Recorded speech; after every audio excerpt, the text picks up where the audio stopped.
Hi guys, ఈరోజు types of dieting people గురించి episodes చేద్దాం అనుకుంటున్నాను. సో మన సరౌండింగ్స్లో చాలామంది ఉంటారు కదా, చాలా టైప్స్ ఆఫ్ డైటింగ్ చేస్తూ ఉంటారు, చాలా రకాల పీపుల్ ఉంటారు.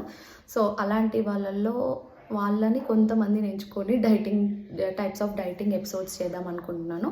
So here is the types of dieting పీపుల్లో ఎపిసోడ్ 1.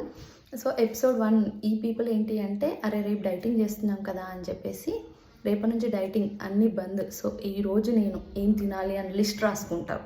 సో ఫస్ట్ మార్నింగ్ లేవగానే పూరి, ఎలాగో రేపు డైటింగ్, మళ్ళీ మధ్యాహ్నం biryani, evening snacks pizza or burger, మళ్ళీ నైట్ వచ్చి కేఎఫ్సి మంచిగా తింటారనమాట. ఇంకేమన్నా ఉంటే స్వీట్ క్రేవింగ్స్ ఉంటే స్వీట్స్ అండ్ ఎవ్రీథింగ్ ఫుల్గా కుమ్మేస్తారు.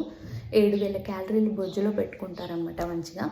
నెక్స్ట్ డే పాపం కష్టపడతారు, పొద్దున్న లేస్తారు, జాగింగ్కి వెళ్తారు, వాకింగ్కి వెళ్తారు, ఎక్సర్సైజెస్ చేస్తారు, ఫుడ్ అంతా కంట్రోల్ చేసుకుంటారు.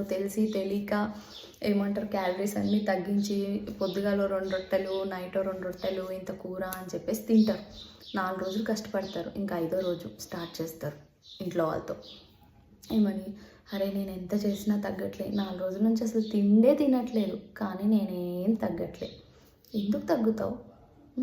ఏం చేసావని 4 రోజులు చేసావు, తిప్పి కొడితే. అది కూడా ఏం చేసావు, కరెక్ట్ ఫుడ్ ఏం తీసుకోలే, కడుపుని మార్చావు. ఆ మార్చేదేదో ఆ 4 రోజుల ముందు ఆ ఒక్కరోజు మార్చుంటే సరిపోయేది. వారం సరిపడా ఫుడ్ అంతా ఒక్కరోజు తిన్నావు, ఆ ఫ్యాట్ అంతా పుట్టలో పెట్టుకొని అది తగ్గడానికే నీకు 1 మంత్ పడుతుంది. అదంతా వదిలేసి మళ్ళీ నువ్వు ప్రీవియస్ ఉన్న వెయిట్ కౌంట్ చేసుకొని 4 రోజులు చేసి నేను తగ్గలేదంటే ఎందుకు తగ్గుతావు? డైటింగ్ అనేది కరెక్ట్గా చేయాలి. ఇది టైప్ 1 పీపుల్ అనమాట. ఇలా డైటింగ్ చేసే వాళ్ళు మీ గ్యాంగ్లో ఎవరైనా ఉంటే వాళ్ళని మాత్రం ట్యాగ్ చేయండి. సో ఎపిసోడ్ 2 కోసం వెయిట్ చేయండి.